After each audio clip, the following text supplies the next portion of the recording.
I lost you. There you are. Dave Neumeister is our speaker today. And again, if we can continue to use the chat box to indicate if you have a question, that is helpful so we don't spend too much time trying to scan all the beautiful boxes of faces. But thank you, Dave. Thank you, Carla. And thank you, fellow Rotarians and transferring Rotarian Tom. I appreciate your willingness to hear this message today, and I'm looking for some feedback after sharing it. I'd like to divide this into 3 parts. The first part is, what is it that I actually share with sophomore dental students, second-year students out of the 4-year curriculum for dental school? What is it that I share? Secondly, how do I happen to be in a position to be sharing this in Nebraska? And lastly, some feedback from you and questions from you. Early in this, I teach for 8 weeks, 8 2-hour sessions with students. I co-teach a communications course to sophomores. I have 8 2-hour sessions, and then I have 6 3-hour labs where we do role playing. 3 of them with half the class and another 3 labs with the other half of the class. I've done this for 2 falls, and I'm not sure how many more years I'll do it, but I will be there again this fall. I tell the students in the beginning that you think your success is dependent on how much technical dental knowledge you can squeeze into your head in the next 3 years. These facts that you're learning are critical. They're essential to you being a professional. But that has very little to do with what you will accomplish in a lifetime as a professional. Your dental career will have one of 2 paths. Either you'll be putting out fires for 40 years, or you'll be preventing fires for 40 years. Your goal is to devote yourself to helping your patients maintain their oral health for a lifetime. Or, as I sometimes like to say, help them keep their teeth as long as they want them. The biggest gap 5 years, 10 years, 25 years from now will not be how much science you know or how many continuing education courses you have taken. The biggest gap will be how you feel about what you've learned and how you use what you've learned. When you're driving home from the office each day, what are you thinking about? As you drive into the office the next morning, what is it that motivates you to remain a professional? Those are the things that really determine what kind of a dentist you are. I believe that every person that comes into your office wants the same thing. It could be a child, 3 years old, first visit, coming in with a parent, anxious about what does a dentist do, and parents want you to reinforce the importance of brushing. It could be a 40-year-old who has broken off part of a front tooth, and they're a loan officer at TD Bank, and they're worried about going into work in the morning with a broken front tooth. Could be a 78-year-old who can't chew properly anymore because he has so many loose teeth. All 3 of these people want the same thing. They want peace of mind. And I would invite you as a student, when you see your first patient in the clinic in January of your 2nd year in dental school, as you greet that patient, think of what is peace of mind for this person at this time, in this place. Can I provide peace of mind for them? And how can I make sure that they have teeth as long as they want them? The question then becomes, how do you find out what is peace of mind for this patient on this day? I begin that story by talking about a belief window. I believe every person that's listening to me now has a belief window. It's right in front of your face. It's about 12 inches wide, about 12 inches high. It's attached to cords that go in the back of your head. And everything that you see during the day, everything you do during the day, and everything you feel during the day is screened through that belief window. You all have one. I have a belief window that says German Shepherd dogs are dangerous. I have that on my belief window very firmly, because growing up on Western Avenue, right across from Solar Hill, walking down Western Avenue to Green Street School as an elementary student, about halfway down that street, I passed a house that had a dog tied to a chain. And every time a student walked by that house, or anyone walked by that house, the dog ran out from behind that house, right to the sidewalk, until it came to the end of that chain. I had to walk by that dog for 3 years, from second grade through fourth grade, until my parents would cross the street at Western Avenue and I would walk down the other side. And someone would cross me back over to the Green Street side at the top of Union Hill. I'm not saying everyone should feel like German Shepherd dogs are dangerous. I'm not saying it's rational that I feel that way. I'm just saying I believe German Shepherd dogs are dangerous. And if I come to visit you some evening and you have a German Shepherd dog, as nice as that dog may be for you, I will begin to sweat. And I'm not exaggerating one bit.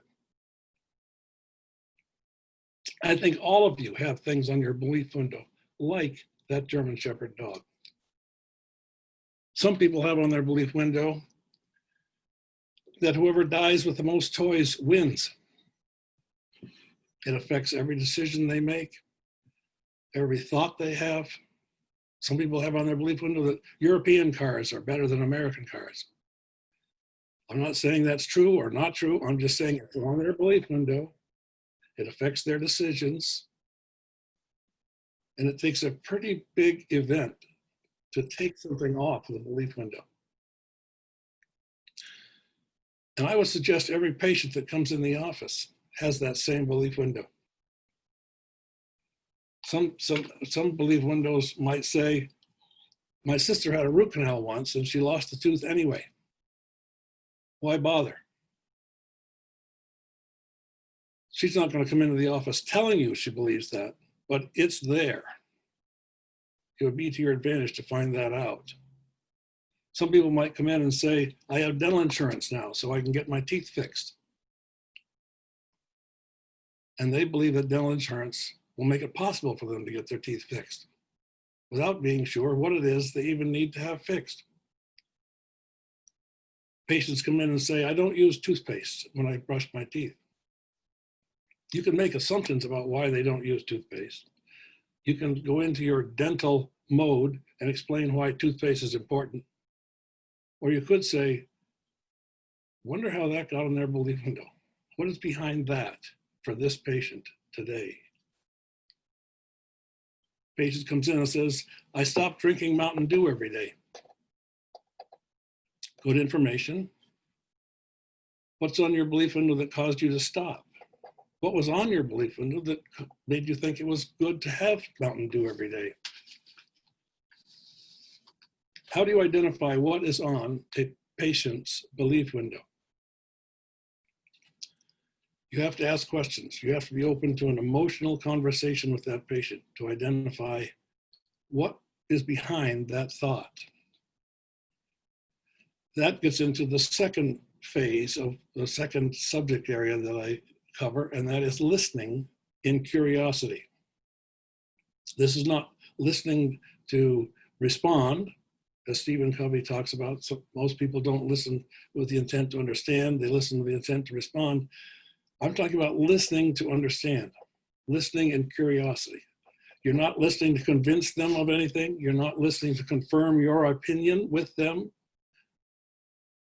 You are not listening to feel good about your story. You're listening to what they have to say. This is an active thing you're doing when you're listening.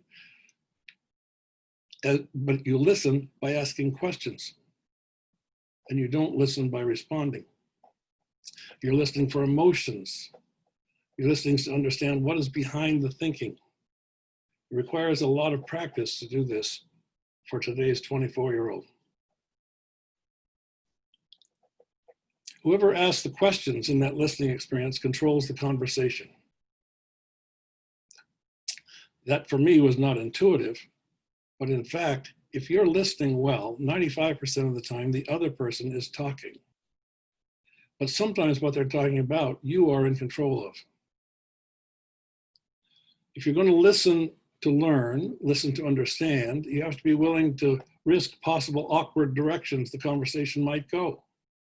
That's difficult for today's 24-year-old too. You must have time in these conversations, and it must be based on having a lasting relationship with this individual. This listening to understand applies to all of us in our day-to-day experience. If we're asking for directions to get to Greenfield, that's not the same kind of listening I'm talking about. That's a back and forth tennis match. I'm talking about listening to what is on this person's belief window. One of the exercises we do with students in the laboratory setting is we have 50 students in a class, and we divide them into 2 groups, and we count off in groups of 4. We have a large room, so 4 people are sitting knee to knee, and the 2 faculty members are observing and assisting in this process. The 4 individuals, half men, half women in a typical dental class today. If we numbered them, for example, 1, 2, 3, 4, number 1 is going to be asking the questions. Number 3 is going to respond. Number 2 is going to be evaluating the emotions and writing down the emotions they hear in the person who is speaking. Because we're trying to draw out emotions in this situation. The person number 4 on the left is going to be evaluating my listening skills. Yep, leaning forward, eye contact, all the things you're familiar with. So that there's 4 people working in a group. The question might be, think of a holiday experience that you have had that was particularly meaningful. Some experience you'll never forget. My job as the questioner is to ask that question, and they'll start speaking about whatever experience they choose. Maybe a Thanksgiving experience, where they went to their cousin's house and their grandmother makes pies and always comes for Thanksgiving with her apple pies and pumpkin pies. And you can say, tell me more about that experience. Or you can say, who else was there? Or anything you want to follow up on their comments about that experience at their Thanksgiving. We go for 4 minutes. It's very difficult for some students to do that, to be interested in someone else. Entirely interested in someone else for 4 minutes. You're evaluated on the basis of your questions. Not a perfect question. There's no one right question. It's just it's an attitude. It's a behavior that you have, that you're interested in them, what they're doing. The only other than following up what they just said, you can go back to the original question and ask about who else was present at that Thanksgiving dinner. That's appropriate. But you can't talk about your Thanksgiving experience. You can't talk about your grandmother. In most of these experiences, the individual who's telling the story does become emotional. And the speaker has the responsibility of following that emotion. Because what they're trying to discover in this case is, what was it about that experience that you will never forget? What we're trying to train these dental students to be able to do is follow up the emotion of that person who says that I have dental insurance now so I can get my teeth fixed. What does that mean to them? So we're teaching them to go to emotional places in a conversation. While you're listening to that individual, you're honoring the other person by giving your time to them.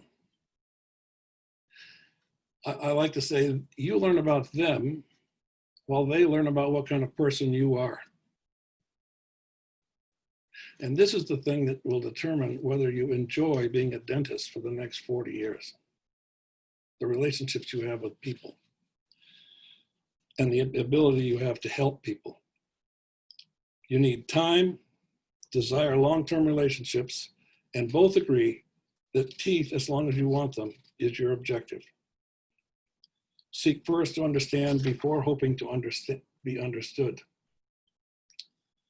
When new patients come into my office, I would ask them, for example, if you were to rate your dental health today, 1 to 10. 10 is terrific, 1 is terrible. I'm talking about your teeth, your smile, your chewing, anything that has to do with your mouth. How would you rate that today? And the patient might say, oh, 7. My response would be, why 7? They might say a 3. I would say, why a 3? They'd say a 10. Why a 10? And they would say, well, I like the way my teeth look. I mean, they could be a little whiter, but the only real problem I have is I catch food on this lower left side over here between a couple of molars. And sometimes when I bite, I get a jump over here on the right side too. I'm not sure what that is. I wish that could be a little better. And sometimes when I look in the mirror, it looks like my smile is not exactly level. It sort of runs uphill a little bit to the left side. And then I would say, what else?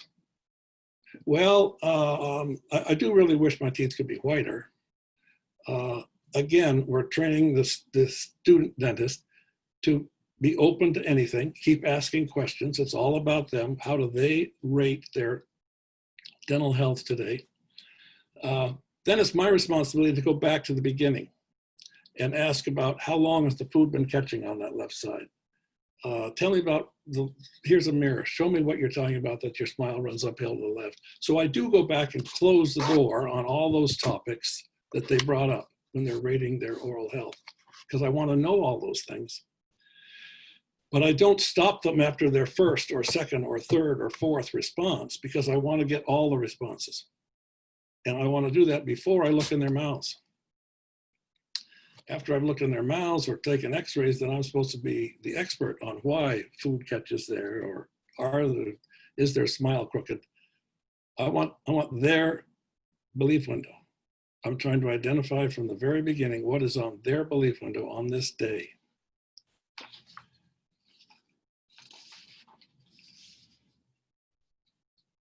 The other two things that I work with students on are verbal skills and DISC. Verbal skills is the way in which you convey information back to the patient after you've put together all the clinical diagnostic material, after you've had this conversation with them so that you understand what's on their belief window.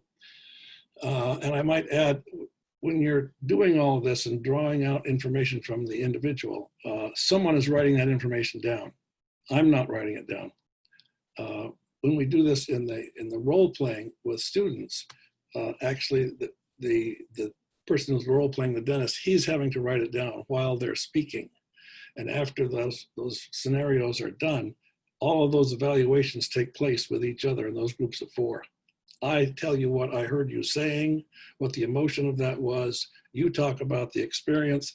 You talk about whether I was leaning forward, eye contact, all of those things, and the emotions that the other person heard. So all 4 people are reinforcing each other on this listening portion. And then we switch one spot around the group and we have another question that draws out emotion, of an emotional question, like someone that you really admire, someone who's not a family member that you very much admire, and why you admire, and what it is about them that causes you such admiration. So we try to develop questions. I do develop these questions that draw out deeper feelings. I might also say that the 4 students, when they're selected, are randomly selected. So you're not typically in a group of 4 people that you know well. It's not like you're interviewing your best friend. We do verbal skills. Verbal skills involves giving people what I call the area code. So when you go back to talk about what the problem is with the food catching on the lower left, you begin by saying, I know how concerned you are with food catching on the lower left. And that was one of the 5 things that you mentioned you wish could be better. So you give, or whatever the area code is, to get information so that they're receptive to hearing it. And then you give them the message. But you always preface the message with something that tells you, I hear you when you tell me something. I remember what you said. And then how to say it in a way that focuses on health. So you don't focus on treatment when you explain a treatment to a person. You focus on how we're going to get healthy, what we need to do so that You can clean more easily on that left side. You don't have food catching between those teeth. Whereas, what is health?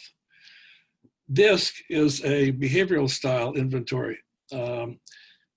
Maybe some of you are familiar with DISC. It's like a Myers-Briggs.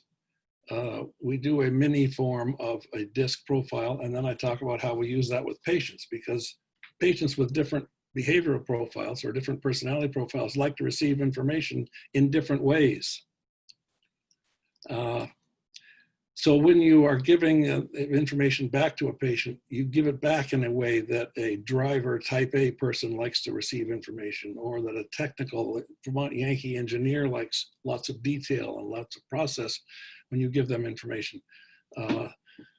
Some people are more concerned with pain when you give the information back, or not pain. So you focus the work every time you recommend a endodontic treatment on a tooth. You don't explain it in the same way. You explain it in a way that's relative to the person sitting there. Those are the 4 areas that I cover. Belief window is a non-threatening way to talk about values and expectations of any individual. Non-threatening. It's just a belief that's on your window. Good or bad, valuable, not valuable, it's on the belief window. Listening is listening to learn, listening to understand. It's not listening to respond. That is a particularly difficult skill for today's 24-year-olds. And then how we feed information back. And lastly, how we use personality of the patient when we give them information. All of these things revolve around being more effective in helping people. And that's really what I'm trying to convey to these students who are, as September, October, November, second-year students about to go into the clinic. Their first patient experience occurs the end of this fall semester.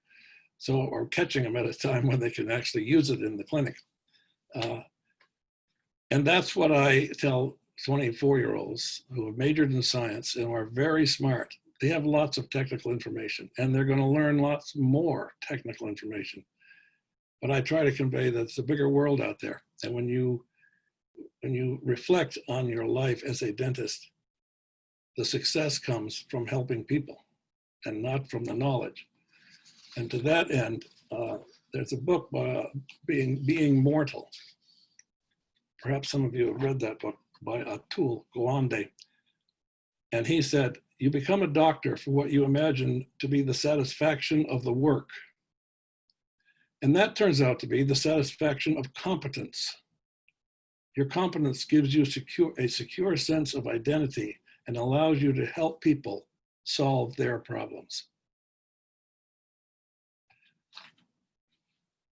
With that, take questions. I wanted to say how I got to this point before I do that.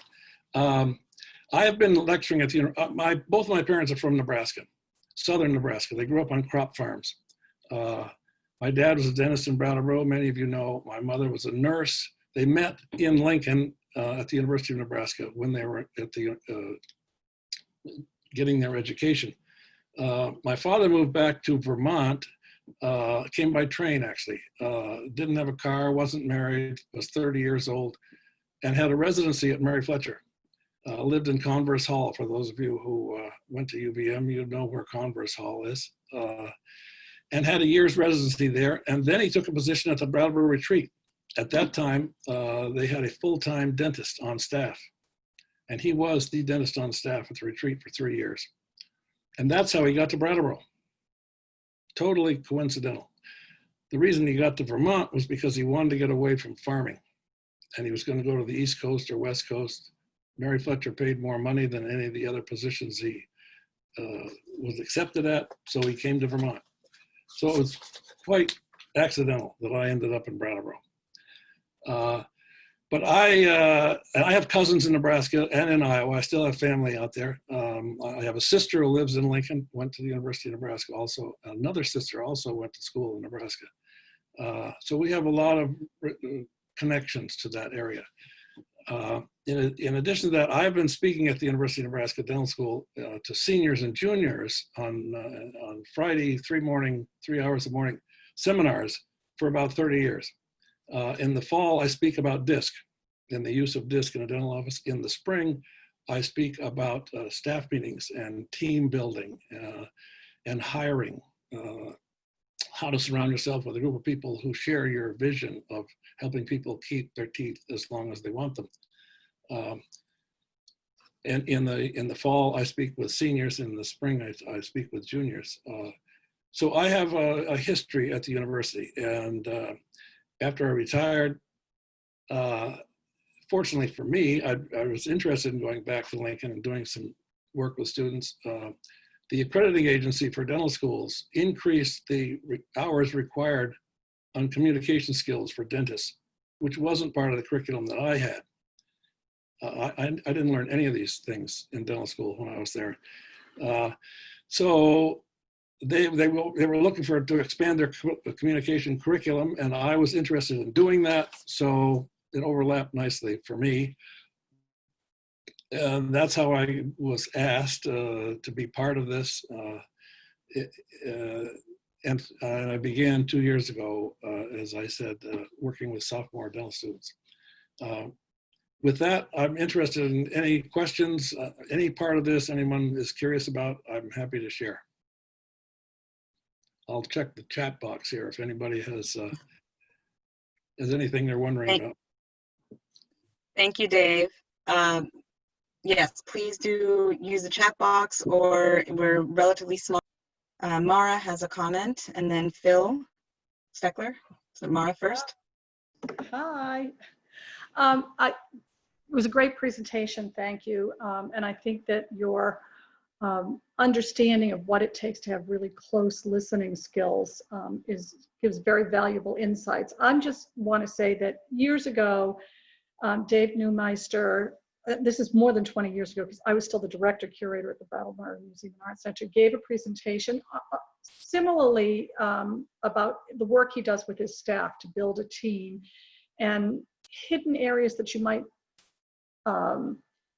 not reflect on as being impediments to working well together, and it related to listening skills.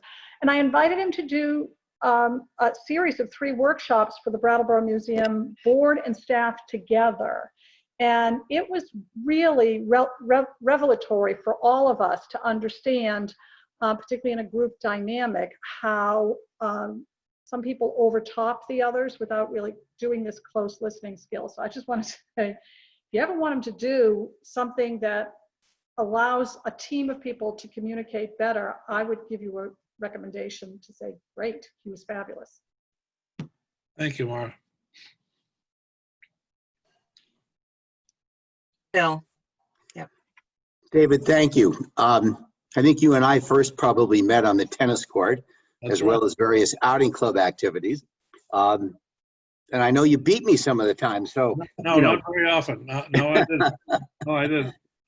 Anyway, so a couple of things. One, I'd like to brag for you as well as Jerry Tabarish. I've had 2 wonderful dentists since I've been in this community, and I'm so grateful to both of you for that. And secondly, you know, when I look around at all these wonderful faces, as well as my business experience, I think a key word, and it's similar to what you talked about, David, but I use a different word, is the ability to really care. Not just do your job, but really care about the people you're working with, because at least again, in my experience, whether it's business or Rotary or whatever it's been, that makes the difference in the experience you have with others and the effectiveness of and how they can influence your own life. So thank you for that presentation. Thank you, Phil. Thank you, Phil. Jerry. Oh. Okay. Yeah, thanks, Phil, for that comment too. I appreciate it. David, thanks. That was a great talk. As you know, well, first of all, you're probably glad that you retired with everything that's going on in the world. It's a lot we have to deal with today. And being a dentist, as you know, as you mentioned, it involves a lot of things. And it's not just the skills you have, it's also caring about people, taking care of them. You know, we have to be psychologists, we have to be technicians, we have to know the medicine, we have to know all these other things that go on, and it gets more complicated all the time. And we never, a lot of that information, business people, you know, we never got that in dental school. Yeah. We had to learn it ourselves. We got the technical aspects in that. So what you're doing, I think, is very important, because it is true. You're dealing with people, and you know, you have to make them happy. And if you make them happy, you're happy. And I really appreciate all that you've done. And indirectly, I got to say, your father's probably responsible for me being here too, because Phil Dunham worked under your father for a while.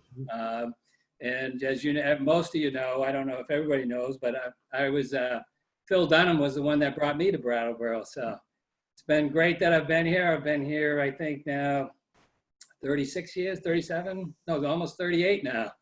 So, so it's been a great place. And this is actually, we're fortunate to be where we live with everything going on in the world right now too. So thanks again. Thank you, Jerry. I see Al has a question or comment. Al.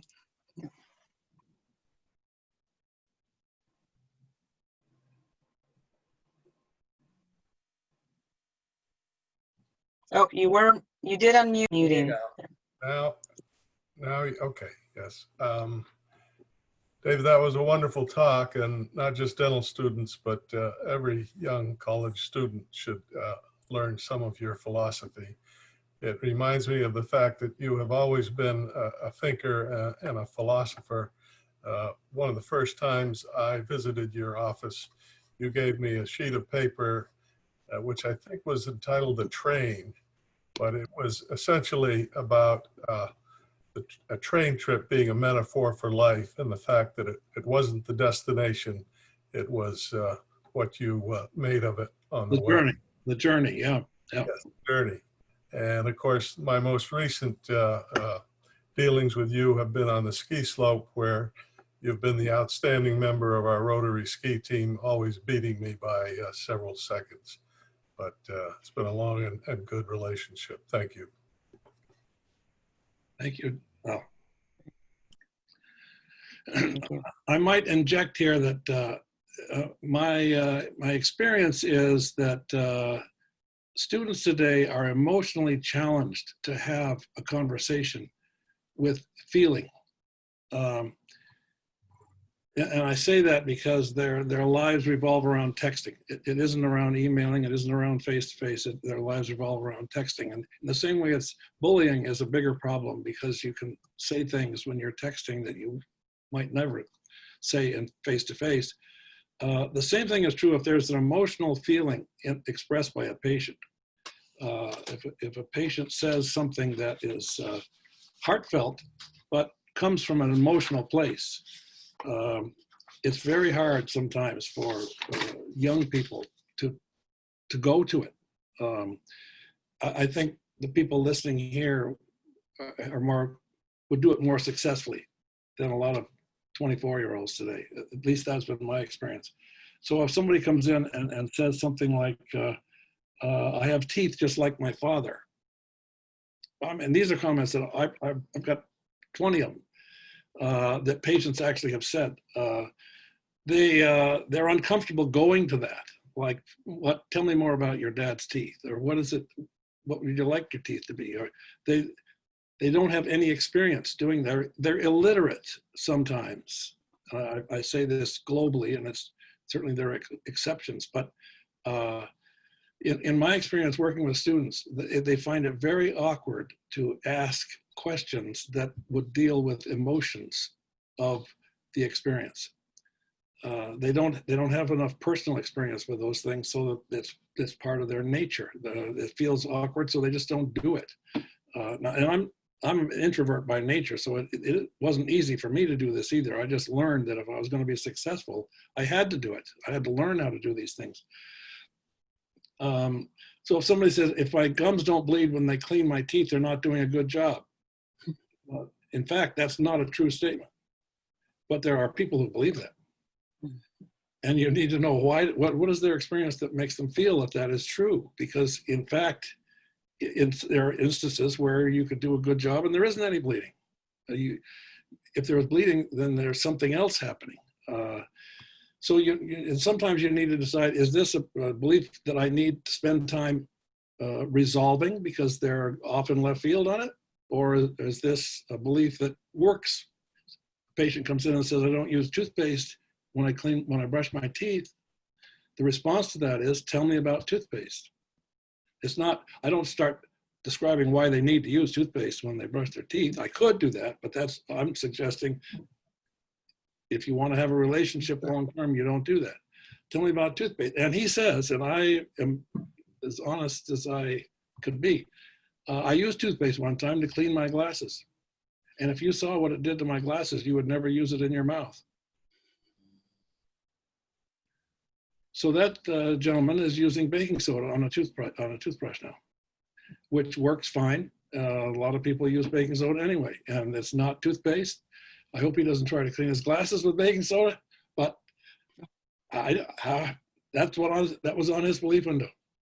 And you have to be willing to go to his area of expertise and not challenge it, but just get him to talk about it.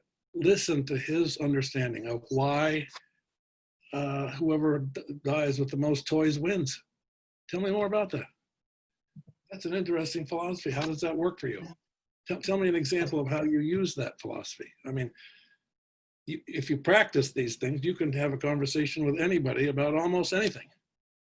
I'm not saying I'm going to agree with you, but I'll uncover more depth of how that got there in the first place. And I actually, this listening, I did one time at a Rotary meeting when we were meeting at the Quality Inn on Putney Road. I don't know if any of you remember this, but it was because it was a very long time ago. But I did that in a very quick way, this listening exercise,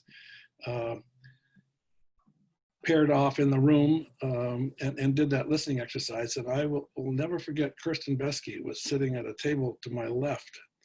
And when we were done, and some of you know that Kirsten Besky is a therapist now, she said, you know, it's amazing what you just talked about with us for 20 minutes. I have spent a year and a half at Keene State College learning how to do exactly what you're talking about. It was a very meaningful comment to me. Because in some ways that is, I'm not being a therapist, but I'm trying to get under that belief window value that you have that may or may not be in your own best interest. I believe Sherry Ann had something she wanted to say. Thank you.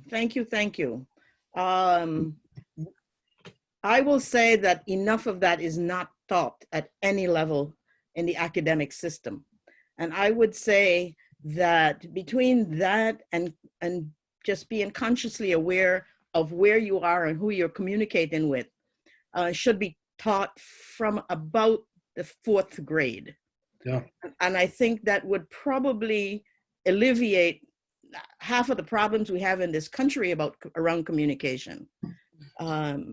But unfortunately, you know, keep going. I wish I had that opportunity that you have. I try to use it whenever I can. I will say that I recently tried to educate in some subtle way a young nurse when I was recently in the emergency room. I don't think he got it, but he tried to explain how him telling me that he was going to give me 3 cc's in one thigh, 3 cc's in the other thigh with just that motion, and 1 cc in the arm, okay, and then walk out the door, how that was supposed to alleviate my anxiety. Yes. So when he returned with those syringes in his bare hands, I again tried to say, this is not quite right. But then he proceeded to stab me in the thigh with the one needle, and my blood runs onto the floor, and he has nothing to touch with the blood. When he was finished, I said, you know, I just want to tell you, you're giving me that detailed explanation about what you were going to do and then leaving the room. that doesn't relieve any anxiety of a person who is sitting then in the room waiting for this for the next 20 minutes. I said, maybe you'd want to change the way that you communicate that to somebody. He says, well, in my experience, if you tell someone all the details of what you're going to do, it will alleviate the anxiety associated with that. And I looked at him and I just said, well, in my 40 years experience, I don't think that's the case. Yes. So communication and caring, Yep. that's it. If you're in a caring field, you've got to care. If you don't, get out. Yeah. Well, thank you, Sherry. I think you had the reputation of being a very sensitive person to your, you did. I hope that's good. So I understand even more fully how troubling it would be to you to find someone else in the healthcare field that doesn't have some of that.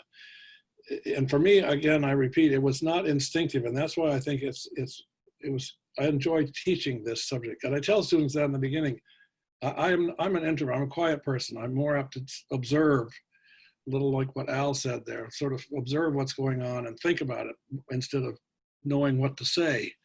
But I had to train myself. I had to learn these things because it wasn't, but for some people, it's easier to learn. For some people, it is very hard to learn. So I think anybody can learn it if I could learn it. And I tell students that. But it's something you got to practice all the time. I mean, we give them homework where they have to go out and interview people that they don't know, like maybe the landlord of their apartment house or someone like that, and interview and learn how they got into that field and why they like doing that. So that we force them to strike up conversations with people that are new to them and learn information from them. And they're not supposed to share anything about themselves. They're not going to talk about their hope someday to own an apartment house. That's not what this is about. It's about what is it like to own an apartment house, and 5 minutes with that person and write these 5 factors that you learn from that person. So and for some people, they come back first homework assignment, A+. I mean, it's a pass-fail. But other people, the 4th assignment, they still are not able to do that. But at least I've opened the door. They know it's there. They know what it is. Maybe they will learn it the way I learned it. Well, thank you so much. I think the comment about listening and asking questions, as was said, is applicable in all areas of life. We don't do enough of it. I think people's inclination is to jump in and talk without listening. So I think certainly in these times, a very relevant message to be applied in all areas of our life. Thank you again, Dave. And I think that concludes our meeting. We'll see you next week. Bye, everyone. Bye-bye.